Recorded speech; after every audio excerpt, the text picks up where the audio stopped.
Sadler commission. आज हमारा topic है सैडलर कमीशन 1917। तो ये जो सैडलर कमीशन था, इंडिया की गवर्नमेंट ने ही इसको अपॉइंटेड किया था। कलकत्ता यूनिवर्सिटी कमीशन के नाम से भी क्या है इसको जाना जाता है। इसका जो सेकंड नेम है वह है कलकत्ता यूनिवर्सिटी कमीशन। जो ये टू नेम से आता है, ये भी सैडलर कमीशन या फिर Calcutta university commission.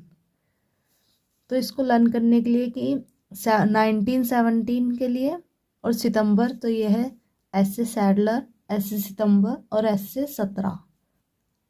Sadler commission Calcutta university.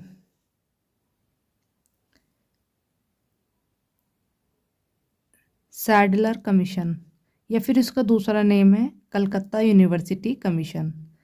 जो किसके लिए बना था कि कलकत्ता में जो सेंट्रल यूनिवर्सिटी थी उनको देखने के लिए 1917 में हमारा बना था। सबसे पहले हम हेडिंग डालेंगे ये इंट्रोडक्शन और पेपर में लिखना शुरू करेंगे, क्योंकि जो बीएड सब्जेक्ट है उसमें ये भी मैटर करता है कि हम अपना आंसर किस वे में लिखते हैं। तो यहाँ से हम जो है सिलेक्टिव पॉइंट ही अपने नोट्स में उतारेंगे, क्योंकि क्या करते हैं फिर हम भूल जाते हैं ज़्यादा लिखने पर। The government of India appointed Calcutta university commission on सितंबर 1917, जो किसके under chairmanship sir Michael Sadler. Chairmanship किसके अंडर में हुआ ये? सर माइकल सैडलर, जहाँ से इसका नाम क्या फिर सैडलर कमीशन भी पड़ गया। तो इसमें क्या था, अब सेकंड पॉइंट में हम ये लिखेंगे, among its Indian member were sir Ashutosh Mukherjee and doctor Ziauddin Ahmad. कि उस टाइम पे जब ये कमीशन आया हमारा तो उसके मेंबर कौन कौन थे? अतुश मुखर्जी एंड ज़ैदुन अहमद। तो ये जो हमारी रिपोर्ट थी, इन्होंने पूरा जो इंक्वायरी करी थी सैडलर कमीशन के मेंबर ने मिलके, वो उन्होंने 17 मंथ में कंप्लीट कर दी थी। और ये रिपोर्ट उन्होंने फिर जो जमा कराई, फिर ये उन्होंने 1919 को अपनी रिपोर्ट सबमिट करा दी। और ये बना कब था? 1917 में। इतना इन्हें टाइम लगा उसकी इंक्वायरी में। The university grant commission today it's the development from this council. मतलब जो आज हमारा यूनिवर्सिटी होती है यूजीसी से, जिसे हम जानते हैं सीधा हम उसे क्या कहते हैं? यूजीसी। तो इसी की वजह से कहीं ना कहीं इसका भी बहुत योगदान रहा है उसके डेवलपमेंट में। जब हम इंट्रोडक्शन लिखेंगे तो ये मेन पॉइंट्स जो मैंने हाईलाइट किए, ये उसमें बहुत ही ज़्यादा इम्पॉर्टेंट है लिखने के लिए। अब आता है रिकमेंडेशन कि जो सैडलर कमीशन है उसने क्या क्या सुझाव दिए, क्या क्या सिफारिशें करी कि ये हमारे एजुकेशन में चेंज होने चाहिए। तो जैसे कि अब आपने इससे पहले वाले भी वीडियो देखे, आपको पता चल गया है कि बीएड में फ्लो चार्ट बहुत इम्पॉर्टेंट और मैटर करता है। तो हमें क्या करना है? फ्लो चार्ट बनाना है। फिर रिकमेंडेशन ऑफ सैडलर कमीशन 1917। तो क्या क्या रिकमेंडेशन रही? पहले हम ये सेकेंडरी एजुकेशन के लिए उन्होंने अपनी सुझाव दिए। हायर और या फिर यूनिवर्सिटी लेवल पे कलकत्ता यूनिवर्सिटी उनका था। वुमेन एजुकेशन की वुमेन की एजुकेशन क्या होना चाहिए, जिसमें मेन बात इन्होंने किसकी करी थी यहाँ पे? पर्दा स्कूल की। Teacher training, professional vocational and technology education. तो हम वन बाय वन इनको क्या देखेंगे। पहले हम फ्लो चार्ट बनाएंगे, फिर हेडिंग डालेंगे सेकेंडरी एजुकेशन, और जिसके हम कुछ पॉइंट्स आंसर में लिखेंगे अपने। सबसे पहले रिकमेंडेशन दी सेकेंडरी स्कूल पे। सेकेंडरी स्कूल पे इसलिए दी कि जो हमारे स्कूल है ये 10th क्लास 12th क्लास, अगर ये अच्छे बेटर हम इसमें ज़्यादा अच्छी परफॉर्मेंस करेंगे तो जो हमारी यूनिवर्सिटी की एजुकेशन है वो खुद ब खुद क्या इम्प्रूव हो जाएगी, इम्प्रूविंग हो जाएगी हमारी यूनिवर्सिटी एजुकेशन। तो इसमें जो उन्होंने पहली रिकमेंडेशन दी वो कहा, admission to the university should take place after the intermediate stage. मतलब 12th के बाद ही क्या हमें यूनिवर्सिटी में बच्चे को एडमिशन देना चाहिए। तो एक तो पॉइंट हमारा ये यहाँ तक हो जाएगा। नेक्स्ट पॉइंट हम लिखेंगे, intermediate class should be separated from university. Intermediate means 12th class, कि 12th क्लास यूनिवर्सिटी से अलग होनी चाहिए. The 3-year degree course should be instituted, और हमें 3 साल का डिग्री कोर्स रखना चाहिए, जो कि आज हमारी यूनिवर्सिटी 3 का ही होता था लेकिन अब 4 की हो गई, जैसे कुछ बीएससी वगैरह कोर सब्जेक्ट लग के. तो इसमें क्या 3 साल की बात हुई थी. वैसे तो ये बहुत सारे पॉइंट है लेकिन हमने जो इम्पोर्टेंट है उनको पढ़ेंगे सिर्फ. The commission also recommended diversification of courses, कि कोर्स क्या अलग अलग होने चाहिए हमारे. Proper provision finance should be made for efficient running of secondary school, की प्रॉपर उसको फाइनेंशियल खर्च मिलना चाहिए जिससे वो अच्छे चल सके हमारे schools. The commission recommended the establishment of board secondary and intermediate examination, कि मतलब जो हमारे अब बोर्ड होते हैं 10th में 12th में, तो ये कहाँ इसी कमीशन की देन है कि बोर्ड्स एग्ज़ाम हमारे होने चाहिए, क्योंकि जो बच्चे बोर्ड्स पास करके जाएंगे वही फिर यूनिवर्सिटी में क्या अच्छा देखने को हमें परफॉर्मेंस मिलेगा. इसलिए these board should be autonomous bodies and the government should not interfere in this working, मतलब ये जो बोर्ड का काम है वो वहीं के लोग संभाले, वही स्टाफ उनका, गवर्नमेंट से इसका कोई लेन देन नहीं होना चाहिए. हमारा फिर उन्होंने दूसरा रिकमेंडेशन दिया था उन्होंने हायर एजुकेशन, जो कि क्या यूनिवर्सिटी की बात कर रहे हैं हम.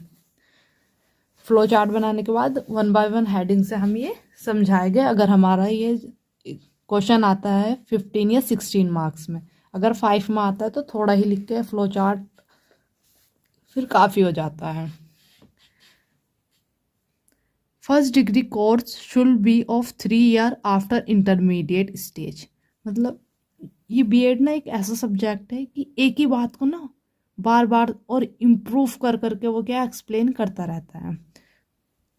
तो कुछ ही पॉइंट आप याद करके उनसे ना आगे बना सकते हैं अपनी साइड से. First degree course should be 3 year, मतलब जो हमें पता ही है क्योंकि अब 3 साल का हो गया है कि 12th के बाद जो पहला डिग्री कोर्स हो वो 3 साल का हो. In addition to pass courses honour courses should be introduce, और भी कोर्स उसमें होने चाहिए ऑनर कोर्स टाइप के. In every university there should be director of physical training to look after physical health of the student, मतलब college में university level पे भी क्या होना चाहिए, एक डायरेक्टर होए जो स्टूडेंट की फ़िज़िकल ट्रेनिंग दे और उसकी फ़िज़िकल हेल्थ का ख्याल रखें. The commission recommended for closer cooperation and relationship, college और यूनिवर्सिटी में जो रिलेशन हो उसका क्या हो, क्लोजर और कोऑपरेटिव होना चाहिए. The commission recommended that oriental study should be cultivated in the university, कि ओरिएंटल स्टडी भी क्या होनी चाहिए, यूनिवर्सिटीज़ में होनी चाहिए. ओरिएंटल मीन्स जो पहले की स्टडी थी, जो अंग्रेज़ के आने से पहले के भी स्कूल थे उनको कहते हैं oriented school. The commission also recommended appointment of full time salary, और फुल टाइम सैलरी की भी इन्होंने यहाँ पे बात की थी सैडलर कमीशन में. फिर हमारा आया था कि कलकत्ता यूनिवर्सिटी पे क्या इनकी राय थी. The teaching resources Calcutta university reorganised, मतलब दोबारा से उनको ऑर्गेनाइज किए जाए जो भी रिसोर्स है कलकत्ता यूनिवर्सिटी के. तो इसमें ज़्यादा नहीं हम, क्योंकि शुरू के ही जो पॉइंट्स होते हैं शुरू की हेडिंग उसमें ज़्यादा एक्सप्लेन करना होता है, फिर चाहे तो हम थोड़े सा पॉइंट इसमें भी ऐड अप कर सकते हैं. जो हमारा मेन फोकस होना चाहिए वो हेडिंग्स पर होना चाहिए, क्योंकि एग्जामिनर क्या हेडिंग को ज़्यादा देखते हुए नंबर्स देता है. तो हमें यहाँ से ये भी सीखना है कि नंबर हमें अच्छे नंबर अच्छे परसेंटेज कैसे लेनी है. अब आता है नेक्स्ट वुमेन एजुकेशन.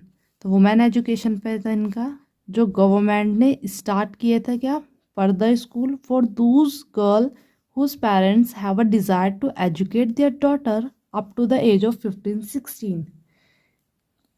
उस टाइम में ये जो एज थी ये काफ़ी मतलब कि काफ़ी बड़ी लड़कियां होती थी 15 और 16 एज में, कि जिनके पेरेंट्स चाहते थे कि उनकी बड़ी बेटियां जो है कि मतलब पढ़े वो, तो उनके लिए क्या पर्दा स्कूल बनवा दिए थे जहाँ पर उनकी काफ़ी सेफ्टी होती थी। The board of education should be created in Calcutta university, होना चाहिए उन्होंने कहा था एजुकेशन के लिए, वुमेन्स के लिए, और वहाँ पे स्पेशल कोर्स भी हो वुमेन के लिए जो उसको क्या करे, उसकी लाइफ में यूज़फुल रहे। Should offer them special facility for teachers training and medical education, और उनको जैसे वुमेन ज़्यादातर क्या टीचिंग जॉब उनके लिए बेस्ट मानी जाती थी, उनको टीचर ट्रेनिंग प्रोवाइड कराए और मेडिकल एजुकेशन भी।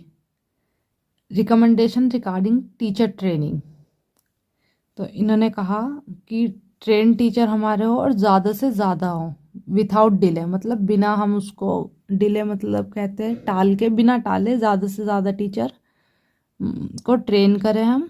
Department education should be establish in universities, और डिपार्टमेंट बनाए यूनिवर्सिटीज़ में। देखा होगा हमने अपनी, अगर यूनिवर्सिटीज़ में जाओ तो डिपार्टमेंट होता है हर सब्जेक्ट का, तो ऐसे ही डिपार्टमेंट बनाने की बात हुई थी।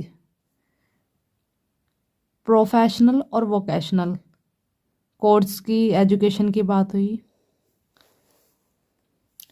There should be provision vocational and professional courses in the university, कि उनको प्रोविज़न देना चाहिए कि वो वोकेशनल मतलब जो कोई काम से रिलेटेड होता है, कोई काम काज सिखाए यूनिवर्सिटी के लेवल पे, जैसे आजकल काफ़ी सारे कोर्स होते हैं।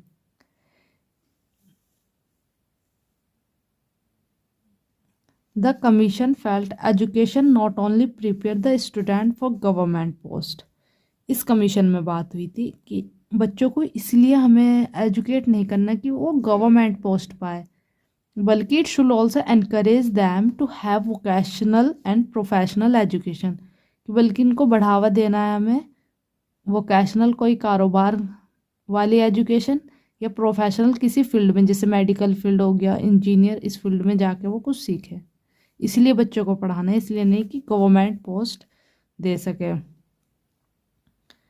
फिर आता है हमारा लास्ट, टेक्नोलॉजी एजुकेशन में उनकी क्या रिकमेंडेशन रही, तो बस यहाँ से हम ये 3 पॉइंट लिखेंगे। Applied science and other allied subject should be included in the university course. Technology से हमें पता चला कि मतलब साइंस के कोर्स क्या होने चाहिए, यूनिवर्सिटी लेवल पे एडअप होने चाहिए। डिग्री डिप्लोमा सक्सेसफुल कैंडिडेट को दे, जब बच्चा पास हो जाए तभी उसे डिग्री मिले, हर बच्चे को क्या डिग्री नहीं देनी है। This degree and diploma should be given equal value and importance. Last हमारा जो भी है इसमें पूरा उसका कंक्लूजन देख लेते हैं कि सैडलर कमीशन कैसे रहा, तो ये 2-3 पॉइंट में लिखे गए। जैसे कि मैंने पहले भी आपको से डिस्कस किया है कि हमें क्वेश्चन कैसे लिखना है, इंट्रोडक्शन लिखना है। इंट्रोडक्शन के बाद हमारी नेक्स्ट हेडिंग होनी चाहिए जो भी, जैसे अब हम इसमें कि रिकमेंडेशन ऑफ कलकत्ता यूनिवर्सिटी, उसके फ्लो चार्ट बनाना है। फ्लो चार्ट बनाने के बाद हमको एक एक करके वो क्या एक्सप्लेन करना है, अगर ये हमारा लॉन्ग में आता है तब ज़्यादा एक्सप्लेन करना है, और उसके बाद लास्ट में कंक्लूज़न तो ज़रूर लिखना है, हर उसका कंक्लूज़न कि क्या रहा। अगर आपको कंक्लूज़न आता भी नहीं है तब भी कंक्लूज़न हेडिंग डालनी है, और उससे जो भी तुमने ऊपर से पढ़ा उसको शॉर्टकट में लिख देना है बस। तो कंक्लूज़न में हम देखेंगे, in short we can say that is this report great reference book of higher education in India, ये रिपोर्ट बहुत ही बेस्ट रही कहाँ, हायर एजुकेशन लेवल पे, जैसे कि हमने शुरू में बात करी थी यूजीसी में।